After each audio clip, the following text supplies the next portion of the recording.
Hello everyone, my name is Karen Quigley and it's wonderful to have you with us today for this very special event, which takes Theatre Re's current production Birth as a starting point for discussion of staging subjects and themes that can often feel and seem sensitive and taboo.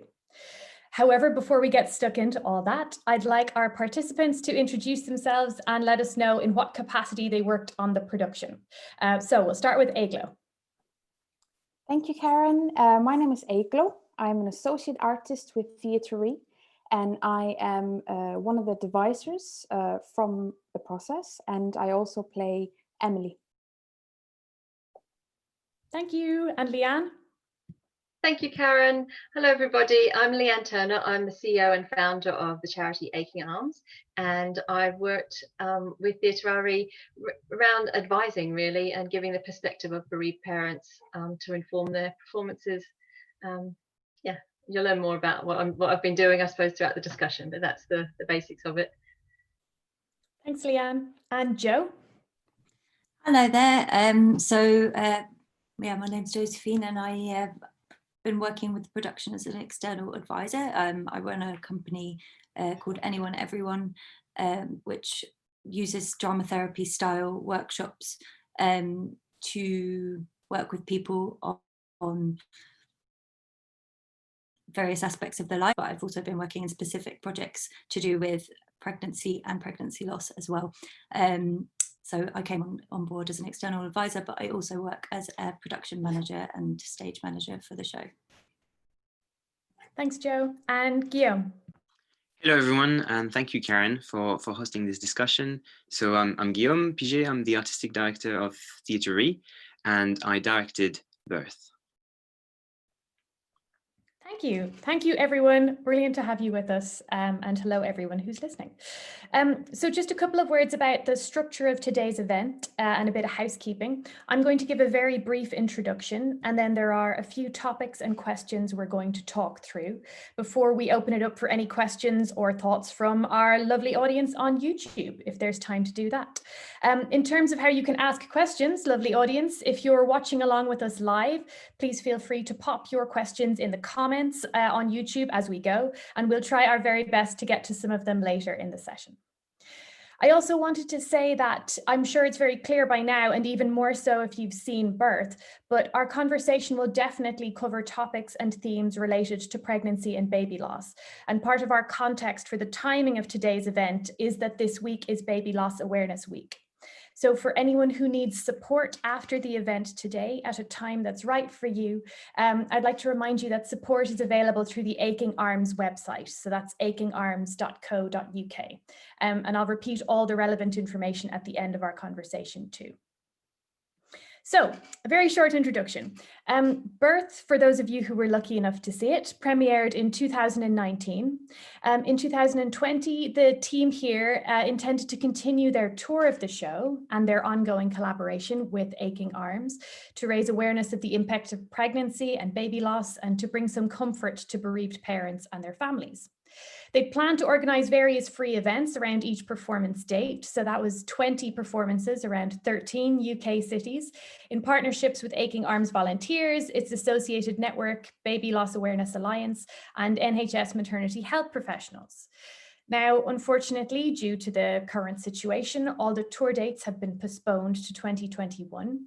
And the UK tour, along with all its associated activities, will happen at the beginning of February 2021 and throughout October 2021. And more details on that at the end of the conversation.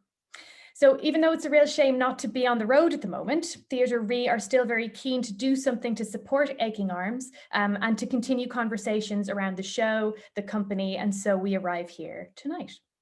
In terms of the specific topic of today's conversation, we're interested in thinking together about how Birth staged the very sensitive topic of baby loss and bereavement, and how the company explored the complex question of representing something that not every member of the company had experienced or been through themselves. And this, I hope, opens us out into a wider conversation about the value of staging sensitive or taboo subjects more generally, how the theatre might operate as a kind of privileged space for the playing out of stories that we find difficult or impossible to tell in other ways, and how theatre makers can navigate the relationship between imagination, creative practice, and lived experience. So we're going to work through a few ways of thinking about these kinds of questions. My wonderful colleagues will be speaking to you in various capacities.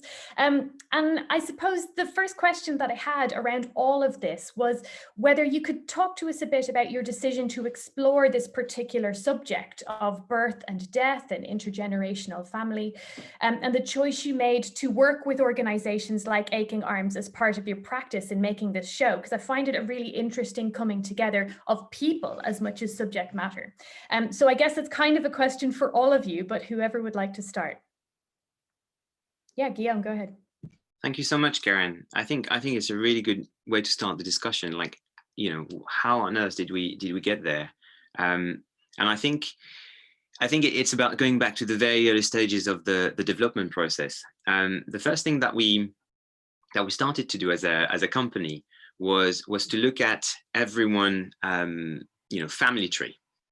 What did we all have in common? So we used a technique that is not widely known, but it's called psychogenealogy, and it's about looking at the history of your family trees, of your family tree, and finding out, you know, what are the things that are coming back, you know, generation after generation after generation. What is always there. So we look at everyone's family trees in the team, and we realized that every family, every tree had one thing in common, and that one thing in common was the loss of a baby. So that's how we got towards that subject matter. It's not a conscious choice. It's really about looking at the history of the family trees and trying to answer a question. And the question was, when does memory begin? When do we start remembering things? How are our memories being shaped? So that's how we got there. Now, interestingly enough, because of the way we work, we had started rehearsals by then, before we actually decided on an actual theme. And one of the scene that we had devised was entitled "Losing a Baby." So it's interesting how things come about. You know, we don't necessarily pick the subject matter, but the subject matter picks us. And then it became clear that we had to embrace, you know, that direction. And this is when, you know, I reached out to Josephine and see if she wanted to come on board as an advisor. And then further down the line, I reached out to Leanne as well to see if they could come, you know, and advise the development process. So that's how it started. Great, thank you. Leanne or Josephine, is there anything you'd like to say in relation to that, you know, kind of coming on board with the theatre company and working in that way?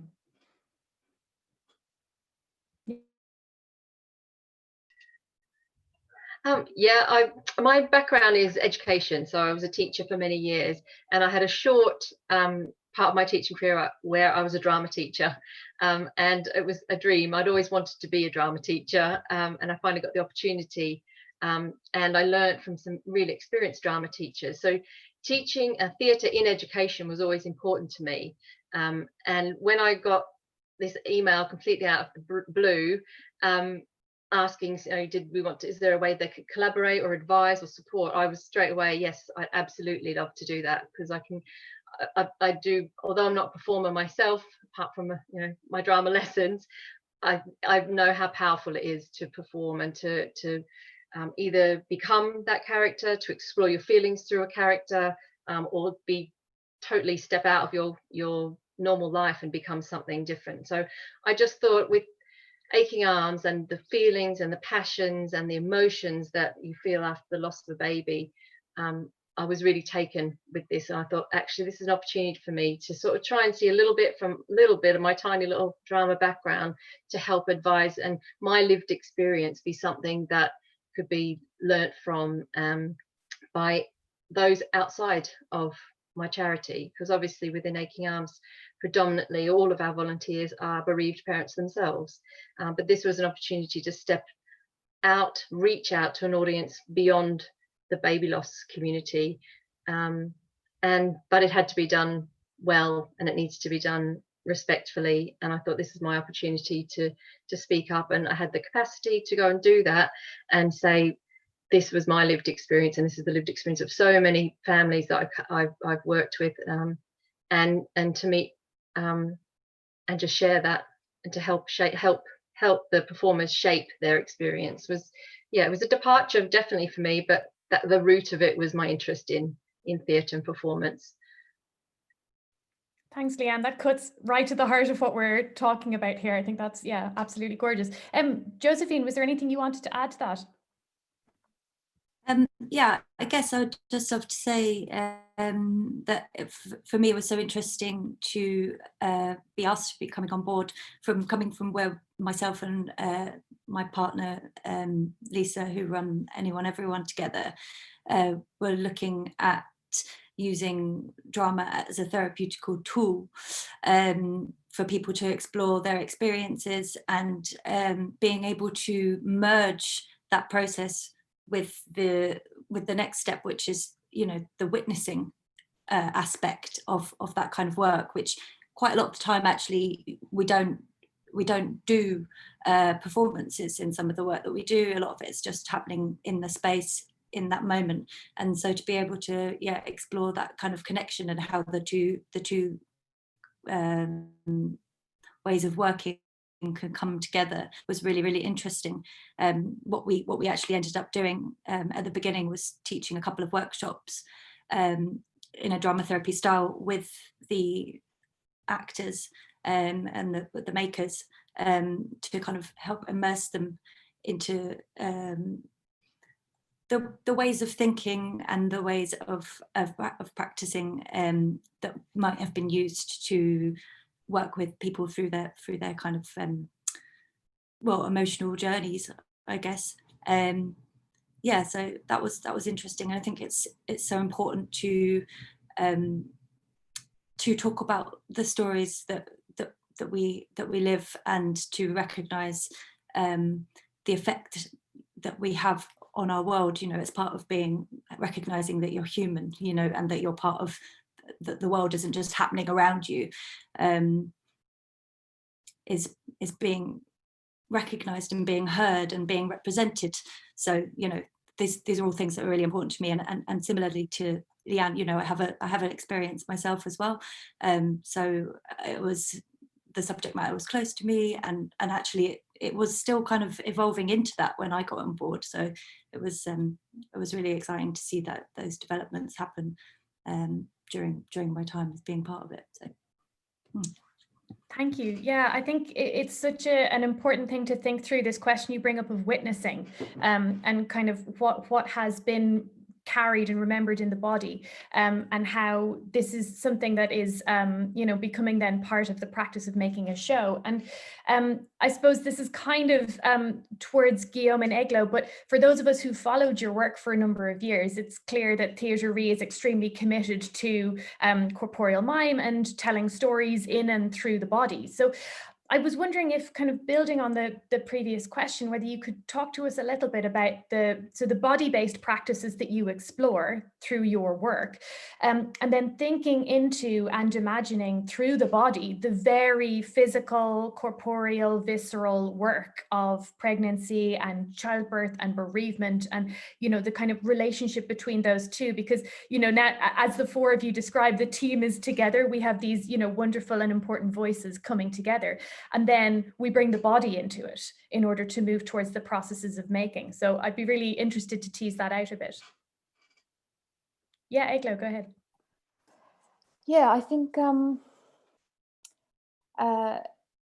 something of such a physical experience for someone, it was interesting to interpret it in my own way, having not experienced it myself, and I've not been pregnant either.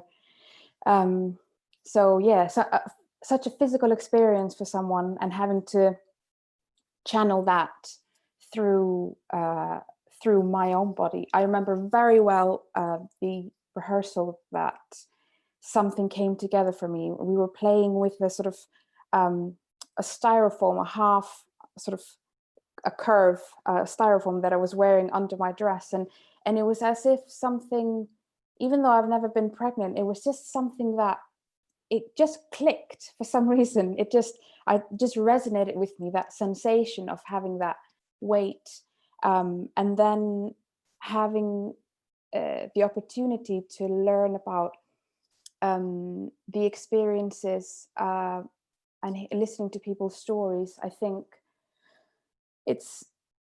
people describe it in such a visual way that it was incredibly rich to translate that through our physical, how we interpret it physically, and especially with corporeal mime that theatre works with primarily. Yeah. Guillaume, do you want to add to that? Thank you so much, Eglo. I don't think I can add anything more apart from the fact that I also remember that rehearsal where you know, because we were pretty much in the dark for a very long time, and we didn't really know where we were going, and I had brought the let's call them the fake bellies or the artificial bellies for the performers to play with, but no one had picked them up. No one wanted to actually put the bellies on. So and I you know, I don't like to force things. If things are not going to happen, they're not going to happen. So actually Eglo was the first one who tried it, and suddenly things started to make sense in terms of that weight, and in terms of the, you know, the practice and using the body as the center of this practice. I think for me it's really about having something that is quite direct. It's about finding images, and you know, when you see something, it just makes sense. You see something, and it's there's a direct connection with your imagination, and you're able to throw your imagination into those images. So it's about finding those images, those visual, physical things that we can connect to immediately. So in a way, it's about developing metaphors that are accessible to everyone. Now, how did we do that? You know, it's just a little bit of a mystery every time. But I also remember the first workshop that we did with Josephine very early in the process, and it was really inspiring. First of all, because Josephine was coming from, you know, was attached to the theme in a very different way than we were. But also as a practitioner, she comes from a very different background, so she was able to introduce to the company things that we would not necessarily, you know, bring our attention to, or at least not at that stage. So it was about gestures and how you communicate through gestures, and I can still see how some of the scenes that have been devised during, some of the seeds that were developed during that workshop have found their way into the final production, and I just think it's quite interesting, because then it means that production would not have been like that had Josephine, Leanne, Eglo not been part of it. So it's really about making the most of the people that are in the room at that particular moment as well, their bodies in that space together, I guess. Yeah, Leanne and then Joe, go ahead. It's really interesting hearing it described like that, because for me the story is so internal. It's your narrative, your feelings, and in the world of baby loss, where it's such a taboo and it's so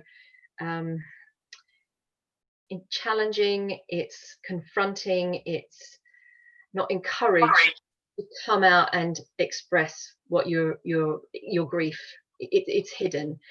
It's really fascinating for me to hear about how you were, as I remember meeting with you, Guillaume, and you just writing word for word things that I was sharing of my internal story, which of course played out through my body in my experience of losing my baby. But then to hear you say that all that time you were trying to picture, you're trying to create, you know, that metaphor in your mind. It's really lovely to know that narrative, that hidden background that was just ringing round and round and round in my head and still does, for it almost to be taken out and to be transformed and interpreted. It's really quite beautiful, because it's so it's trapped for so many bereaved parents. Your story is trapped in a very short moment in time, and then it stays trapped within you until times like Baby Loss Awareness Week, where we try and share those stories. Joe, sorry, I'll let you carry on there. No, I was just going to say it's so interesting talking about the body and the experiences that, you know, the physicality, like that being such an important connection, because, you know, the amount of times that I find myself not knowing what is going on, I'm feeling strange and I don't know why, and I find that movement, you know, and helps me diagnose for starters what's going on in, like, emotionally, but also is a way to kind of to realign some of those things. So being able to, like you're talking about using gesture, Guillaume, yeah, a lot of that is about, you know, being able to make a gesture, figure out what it looks like, what that represents, and then being able to transform it.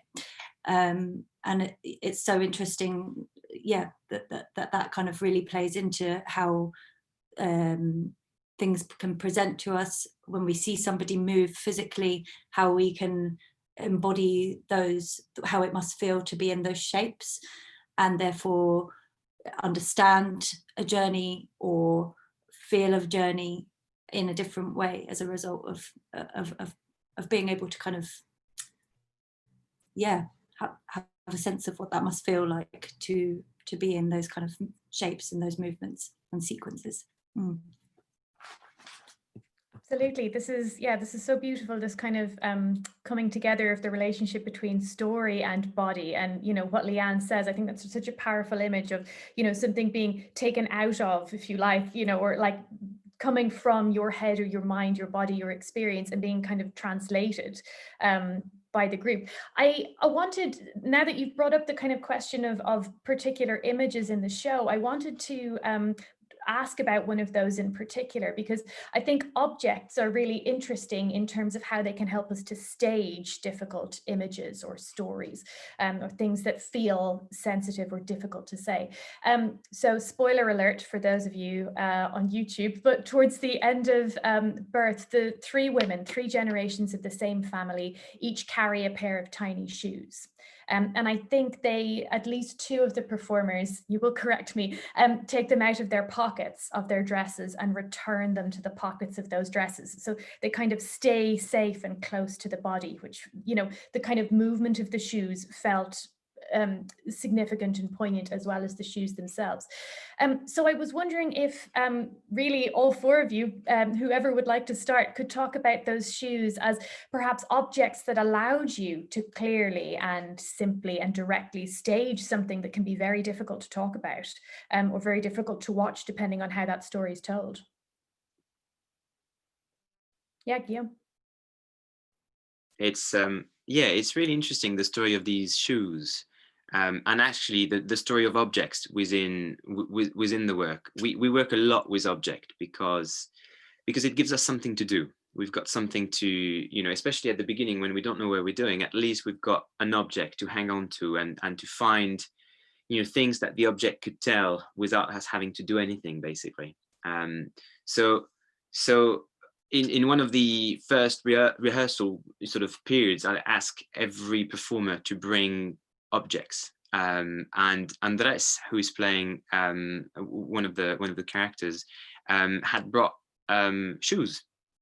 He brought shoes, but he brought adult shoes, an adult pair of shoes, and he started playing with it, and obviously nothing really interesting came out of these, you know, sort of shoes, and I just kept thinking, you know, there's something interesting about those shoes, but there's just not quite right, and then obviously, because I tried to chat with as many people as possible when we're developing a project, and I was chatting with a psychologist about, you know, the project that I was working on, and as I was chatting, it reminded her of a story that happened to her family, to her grandmother, who actually had lost a baby, and the only thing that was left of that baby were the shoes. She'd obviously, after the baby had died in an accident, she was being encouraged to move on straight away, just forget about it, make another baby. And so as she was still in hospital recovering, her family members sort of cleared the house, emptied everything out, just so that every memory of that child would be gone. The only thing that they forgot was a little pair of green shoes. And just talking about it is just starting to make me feel very emotional, because I just think it's just the most powerful reminder. And so that pair of baby shoes was left in her house, and she found them eventually. They had been forgotten, they should not have been there, and she kept those shoes throughout her life as a reminder of that child. And I thought that makes sense. That's the right metaphor, that's the right way of portraying what we're trying to portray. And then we decided to invest some time and energy into a small pair of shoe, and then make it work. But I just really like the fact that we didn't have the idea before trying to portray that. We in a very empirical way tried to figure out how could we portray the fact that all 3 generations of women have had to go through that loss. And then it's only at the very end of the process, if I'm perfectly honest, that we figured out the way to portray that. We tried a lot of things, but every time it wasn't quite right. We tried a bundle of sheet, we tried Eglo might remember better all the different variations that we went through until we were able to use that metaphor, that image, and then suddenly the world makes sense, suddenly the piece makes sense. So yeah, does that, I don't know if that answers your question, Karen, but oh, sorry, I'm muted. Guillaume, fabulous. Eglo, go for it. Thank you. Yes, you're right, Guillaume. We did try a lot of different things. And one thing that I really like about the baby shoes, I wanted to mention, there was a documentary that we all watched that I think it was shared by you, Leanne, probably. And there was a woman in the documentary who had just lost a baby, and she said something very powerful, and I wrote it down. And every time in the process where I felt like I was losing some essence that tied me to the core of this sensation, of this feeling, just trying to begin to maybe imagine what it is like. She said that people had said to her that she was lucky that in a way that she didn't have the baby, that because she wouldn't have to forget all these memories that have been made. But she was saying that in fact she had planned to make a lot of memories, so that is equally as painful as having the memories and having to, I don't know if you want to call it, forget them. So I really like the baby shoes from that point of view, is that you plan to put them on those little feet and you plan to do all these things, but alas, that this will not be the case. Yeah, thank you. That's a gorgeous evocation. The story from Guillaume of kind of how this found its way towards the show. But then, yeah, I think as you say, Eglo, there's I suppose an enormous landscape of emotion and in imagination that is at play here. And I wondered whether we could maybe keep with that topic and kind of think about that idea of the imagination. There's a sequence in Birth where Emily and, is it Sam is the partner? Yes. So Emily and the partner, while Emily is still pregnant, they imagine their lives. There's a sequence where they imagine their lives with the baby who is, with whom Emily is pregnant at that time. And they imagine the person that he'll become. And it occurred to me thinking through that image that the border between imagination and lived experience is perhaps very thin and porous during pregnancy, right? Regardless of how it goes, how it transpires. And this felt like a really important staging of that permeable border to kind of pay witness, as Leanne has been saying, to the imagination and the future as you imagine it at the time. So I don't know who might want to speak to that, but I know it felt like a very important sequence in the show and a very important moment to share with your audiences.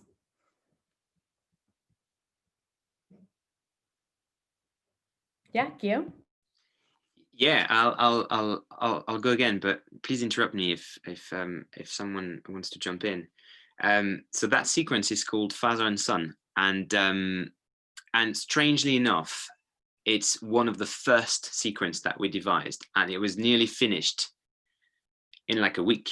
The music was, I mean, Alex might contradict me, but I think the music was nearly there. I mean, the sequence was nearly there. I mean, between Charles and Andres, the two performers that are performing that sequence, and then we added Eglu at the end to make sure it was part of the same world. But that sequence was there from the beginning. So it's interesting that we start with the imagination.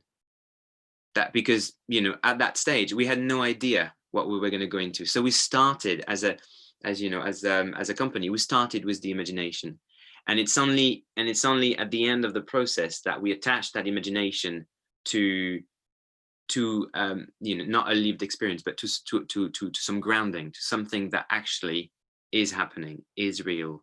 So it's interesting that the imagination came first, and then we figured out the frame around that world of the imagination further down the line. I just thought that was interesting to mention. Yeah, Leanne. I think too, there's a couple of points there. Guillaume, you talk about imagination, but I hear dreams. That is what it's that we as soon as you're pregnant, most couples will be dreaming, and they've gone to school, they've had their first pair of shoes, they've gone to school, they've graduated, they've found their love of their life, and they've got you just, that dream continues, and you never put that to one side. There's incredible amount. The first 12 months after my loss is filled with what ifs. And now 10 years on from James dying, it is still, he would have been finishing primary school. I can tell you, I know exactly, I've tracked his life. It's all there, and it's never leaves, and it's real. And I think this is what is so beautiful about this piece of work is that you don't just show it from the mother's perspective, because more often than not, the circles that that I'm involved in, it's the women who talk about that, and the dads don't talk about it. They either can't bring themselves to talk about it, don't know where for those words to go. But this performance focuses on the dad, which is really lovely. And I remember in our discussions, Guillaume, it was, you wanted to know about my partner's experiences and my partner's perspectives, and that's really valuable, because more often than not, the dads are forgotten, and the second partner is left to check on the woman who's had the baby. So it's so 2 points. That's the 2 points there. It's about really important, involving the father's perspective or the second parent's perspective, but also that these imaginings are real, and they're although they will be unfulfilled. And like Eglo said, it's this sense of unforgetting. You can't even forget what never happened. It's a really complex spinning wheel of feelings and thoughts. There's the grief of it being unfulfilled, but there's I can now smile at the dream of what it could have been. But when you're in depths of your grief, you can't. I hope that's sort of clear. It's this constant back and forth and roundabout, and so many people just want you to move on. They want you to forget, like Eglo said in I think it was the production, the the documentary is A Child of Mine, possibly the one you're referring to.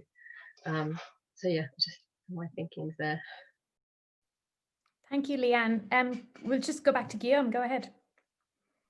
Yeah, just wanted to sort of just bounce on what Leanne was just saying, and this is then for us the real aim of wanting to collaborate with someone like Leanne and wanting to collaborate with someone like Josephine on it, because you obviously you're I mean, we're dealing with a very sensitive subject matter, so we want to do it justice, we want to do it well, we want to do it right, and you don't want to you don't want to plunge people into remembering something just for the sake of it, or so I think there's always something in the back of my mind about, first of all, why are we doing this, what are we trying to do, and are we right, are we the best people to do it, are we the best equipped people to do it?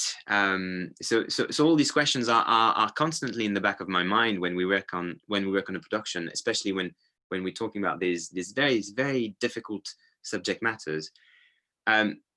So I think what I'm saying here is that having Leanne, having Josephine on board and looking at the work at different stages and helping us to make that work is also to make sure that we're not falling into sentimentality, for instance, where everything is exaggerated emotions, but at the same time it's not falling into some sort of miserabilism where it sort of brings everyone down, because that's certainly not the point either. And I think it brings me back to what you were saying at the very beginning, Karen, in terms of what's the point? It's about having that space, and within that space we can articulate, we can portray, we can express, we can do, and then we can share. But the point is certainly not to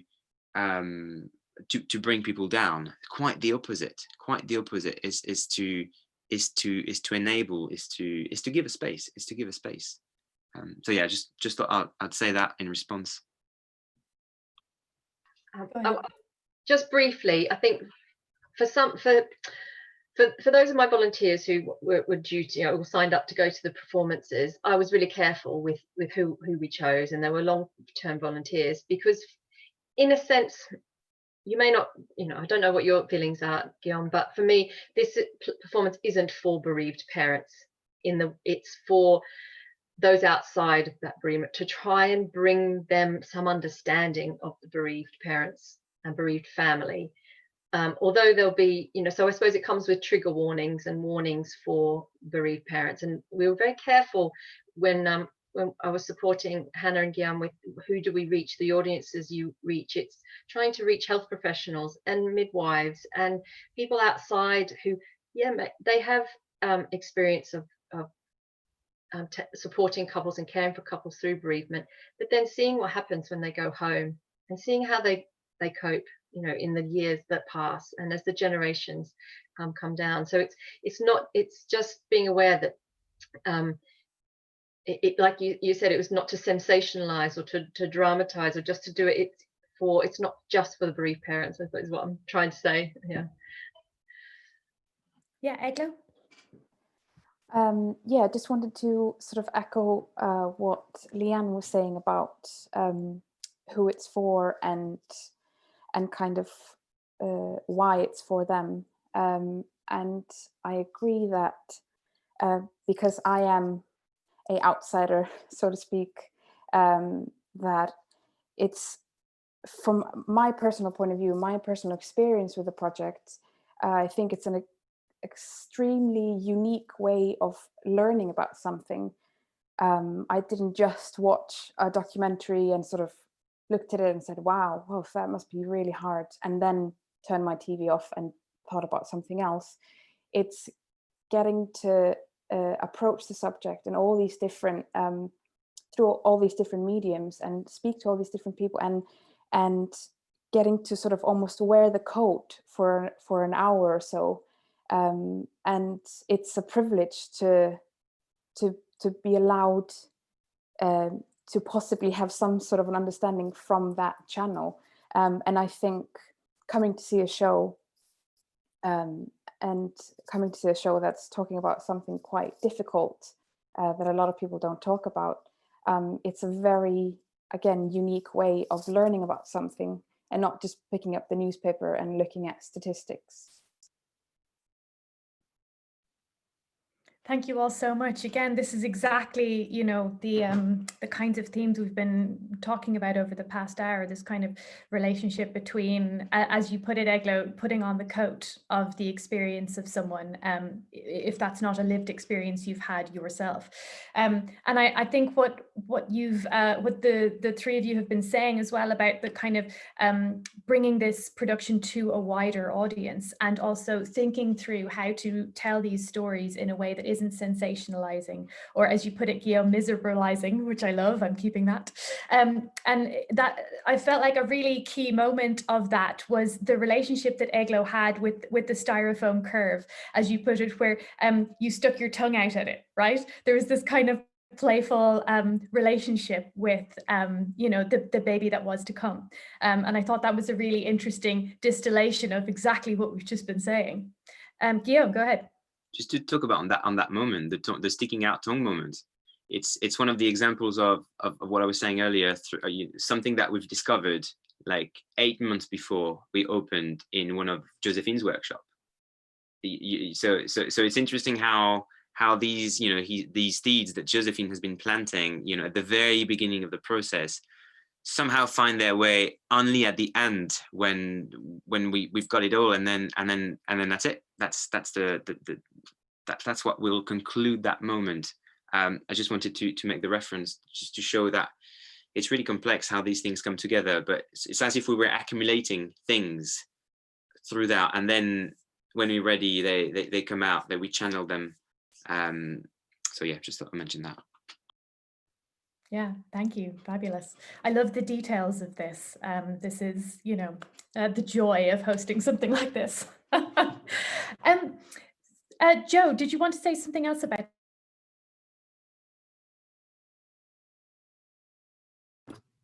I was just going to add to what Guillaume was saying just then about how certain details come back. They start at one point and come back. I've been completely fascinated by spirals for the last few months, and about how we revisit certain elements or journeys or lessons or whatever you want to call it in your life, you know, and so you may find yourself like 5 years later coming back around to see, hang on a minute, I thought I dealt with this thing here, but now I seem to be questioning it again, and what that's like. So yeah, we worked a lot with like this idea of like spirals and of kind of what's the word I'm looking for? Cycles. Yeah, the idea that something that gets kind of put in to the body as well, so to speak, that kind of connects emotionally, then comes out at a later point. It's so similar, again, like the process that you went through is so echoing like the processes that we go through in the therapeutical work. So it's so interesting to see how they echo each other. Yeah. Thank you. Gorgeous. Something else I wanted to ask. I'm aware we're going to approach the moment where we might see if we have any questions for us, as we've been talking through over the past 45 minutes. But something that struck me as particularly interesting about birth was, I suppose I can think of no better way of putting it than the quality of magic we see, right? Again and again, we see this huge cloth billows and a performer appears as if by magic or disappears completely from our view. So I know it's extremely hard work for the performers on stage, and I'm sure Eglo can tell us all about that, but it looks like magic to me, right? And the introduction of a magical quality to the performance style and to the aesthetic kind of creates a universe, for me anyway, creates a universe where it's possible to imagine anything, right? Even if it's something you haven't experienced. So it kind of comes back to the questions that we've been asking right throughout the past 45 minutes. But I wondered whether maybe Josephine and Eglo and Guillaume and Leanne, if that's been part of your practice with the company, whether you could talk a little bit about those decisions and choices to kind of have that sort of magical quality to how people were appearing and disappearing, and we were moving through time in relation to the kind of the look of the thing. So I don't know who wants to start. Guillaume, go ahead. Well, I think, I mean, we could go in details and details and details, but I think the most honest answer to this is that who doesn't like magic, right? So you know, I think no matter what the subject matter, I think it comes back to the idea of you know, no matter how serious the subject matter is, at the end of the day, you're coming to see a show. So it's gonna have to, we're gonna have to grab people in one way or another, so that they follow us on a journey. And so of course, if we were constantly, you know, on one side of the spectrum, then we will never be able to go on the other side of the spectrum. So I think, you know, in the same way that we experience extreme emotions of grief, of loss, throughout the show, I think you have to come back up, because otherwise you'll never be able to come back down, or you cannot go, you know, then people will start disengaging. You know, at the end of the day, we're, you know, as Eglo quite rightly said it, it's not a documentary, it's a show. It's a show. We, you know, of course you're gonna learn, you're gonna cry, you're gonna laugh as well. And I think the magic is part of that. It's part of the fact that it needs to be, I mean, I think entertaining is the wrong word, because it's not something where we're going to sit down and have the decorum of magic being laid out in front of you. But there is something that keeps you on the edge of your seat, so that you want to watch. And I think magic does that in that production. It sort of keeps people there, and I think it's really important. So that then they're willing to come with us and walk the harder route. But I don't think anyone would be willing to follow us in this, you know, difficult journey, if we didn't make it a little bit exciting. And I guess it's about accessibility as well. You know, you know, everyone responds to magic. I don't know anyone who doesn't respond to magic. So it's about making it accessible. It's about making it accessible, at least for me. Eglo and then Joe. Yeah, just a little sort of insider's information from what's happening backstage.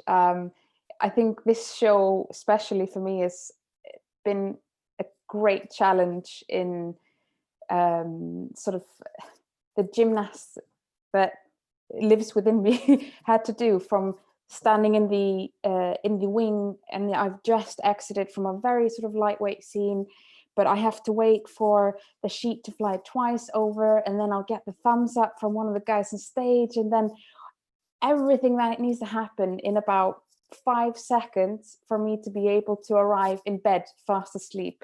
It's just, it's the, yeah, it's like sprinting for 5 seconds to then to be able to arrive at a mental and physical state where you're sound asleep.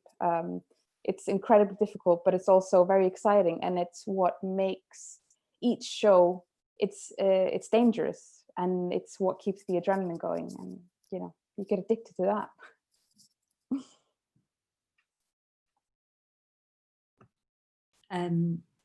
Yeah, I guess I was just gonna say from my experience, like about that kind of element of magic. I think when I watched the show, I think those moments in between the very specific character moments, you know, like obviously when you're seeing the characters, you're really seeing like Emily's story and the family's story. In these moments in between, there's almost a moment to kind of have your, like, imagine your own kind of world onto that, your own kind of feelings. There's it's a bit of like space for your imagination in those moments, and for your and a bit of space maybe as well, which is lovely. And I think there's something about the metaphor of the magic, and you know, the things that we hide and the things that we conceal, and you know, that the idea that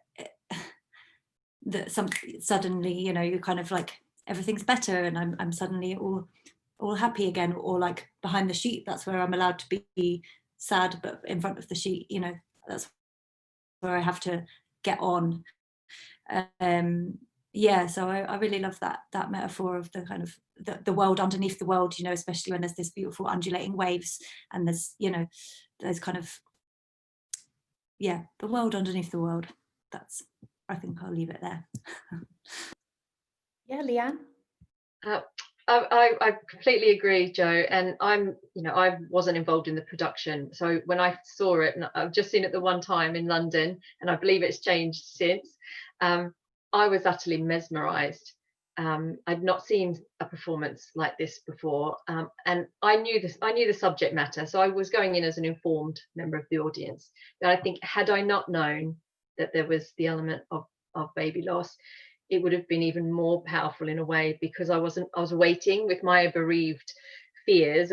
You know, I was like, when's it going to happen? How's it going to happen? That kept me on edge. Was just an audience is good and powerful, but it was all about love for me as an audience. And that cloth and that sweeping, it was love, and there was love between the three generations, and that is real life. That is love and loss. And so I found it, I was utterly mesmerized by it. And I'm really looking forward to seeing the final production of it, because I know it's changed since.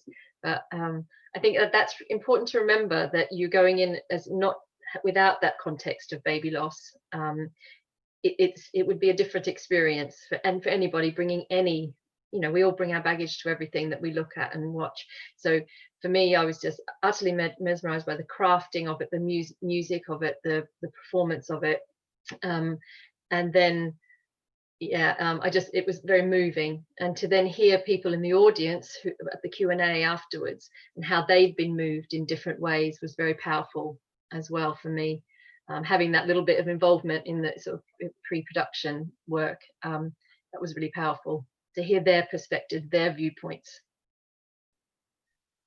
Yeah, I agree. I think what you're all saying is so important, that idea of giving space to an audience to imagine, to dream, as Leanne has said earlier, to kind of investigate worlds within worlds, and to acknowledge, as I think Josephine said, that, you know, we arrive with our own baggage to a show, right? I think that's a really, no matter what we're watching, in what context, I think that's a really important thing to think through. And I suppose, looking at the time, the last thing I wanted to ask you about was the idea that another way that I feel this show gives us space and time and imagination and a way to reflect is in its making. So we watch the bodies and the objects and the light on stage, and we watch and hear the music that Alex is creating live.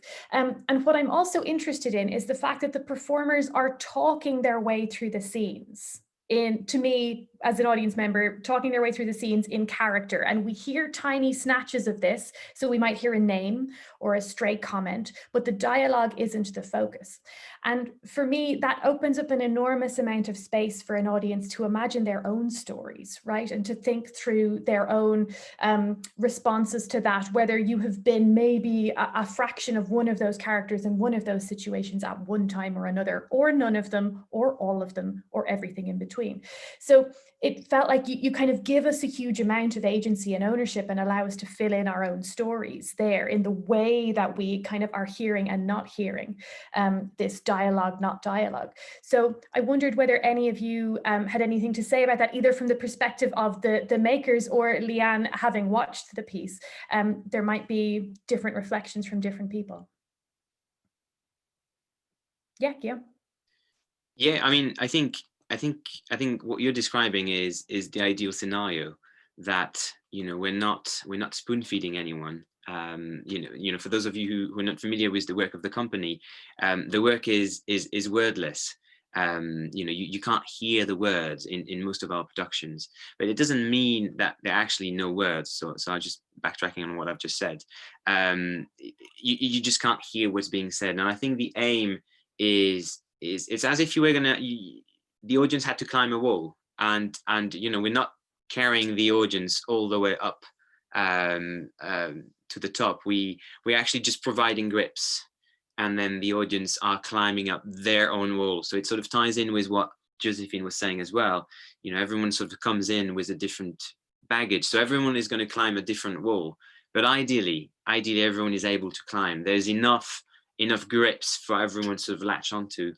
And so just to tie in with the image, with the different things that we've talked about, the fact that the baby shoes, the giant sheet, the fact that you can hear, pieces of dialogues. I think all of these are the grips that we give. And then, ideally everyone arrives at the top of the wall, but it's not, I'd be lying if, because at the end of the show, we usually chat with everyone, because that's almost the best part. People sometimes come up with very surprising sort of things that we did not, from my point of view, it's definitely not in the show. It's not what we wanted to do, but they're convinced that that's what's happening. And in a way, I think this is great, because then because there's enough for everyone to engage. So it's specific enough for everyone to engage. It's not, we're leaving it wide open for everyone to make their own minds. We definitely have a clear plan in our heads. It's something that we want to achieve, but at the same time, it's open enough so that people can climb their own wall. I just don't know how else to say it. So I guess when that happens, I think we've been successful in one way or another. Nice, thank you very much. We have a question that's come in on the chat, if anyone would like to respond to this. So Emily Largier says, I thought Birth was a fantastic work, and it's fascinating to learn the journey of this piece. Do you have a desire to rework some parts of it from what you could have processed during lockdown?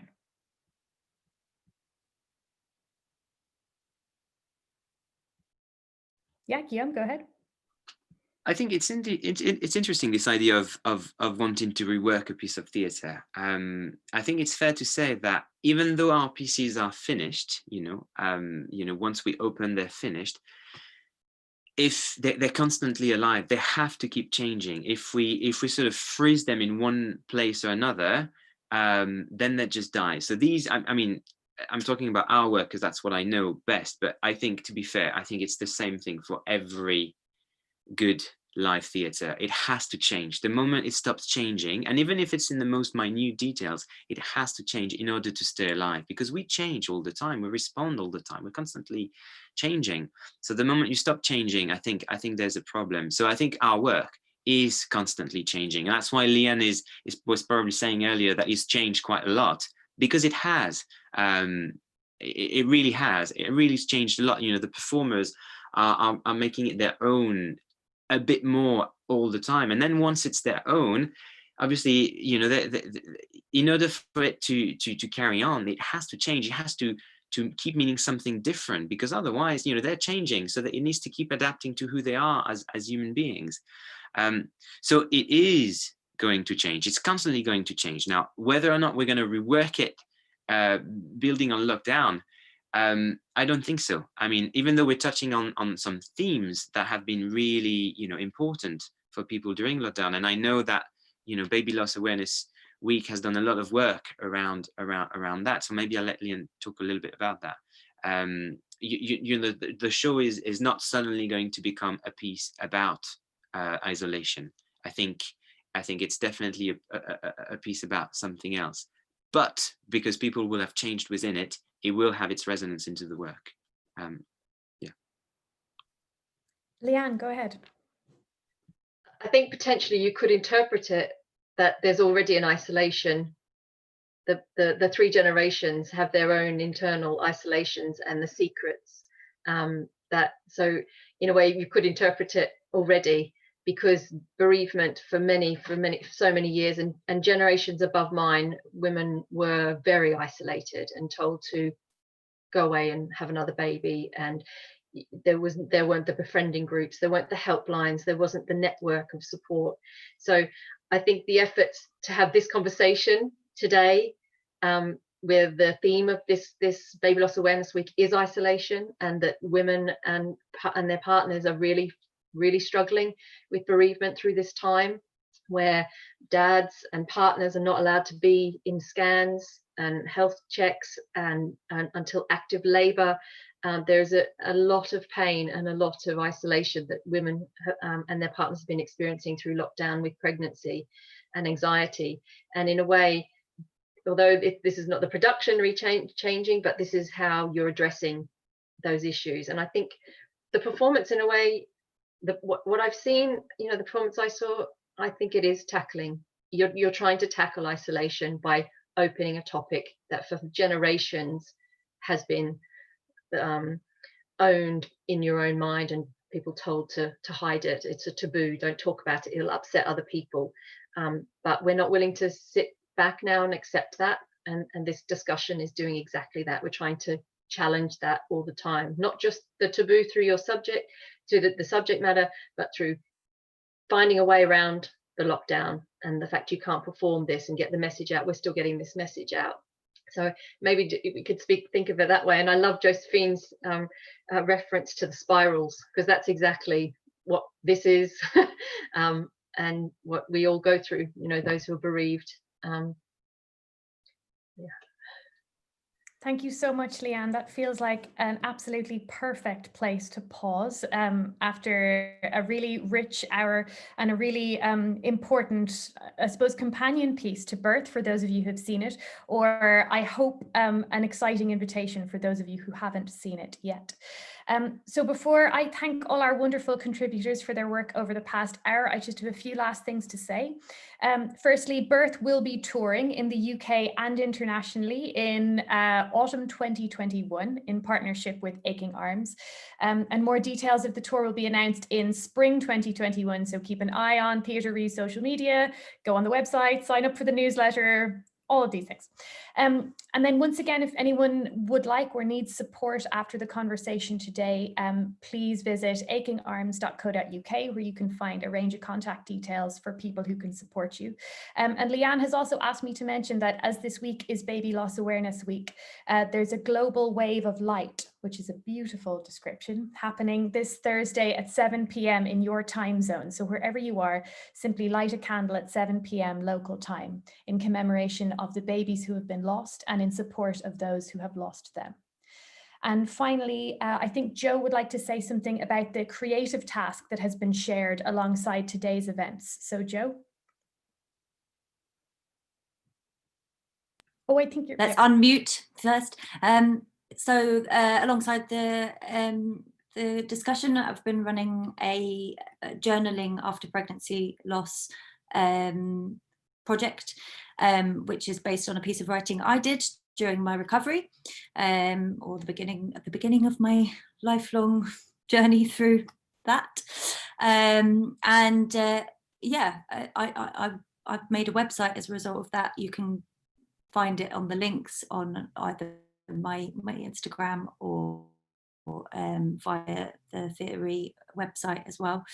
I think there'll be a file shared after this as well. So if you want to get involved, I'm accepting submissions from people if they want to write their own entries and offer them, or if not, it's just a task that you can go and do for yourself. That's about it. Thanks. Thank you. Excellent. And I think details of that are also on Theatre Re's website if you want to go on there. So all that remains for me is to thank our participants very much for their time and thought and care, and to thank you all for tuning in on YouTube. So take care wherever you are. Bye-bye.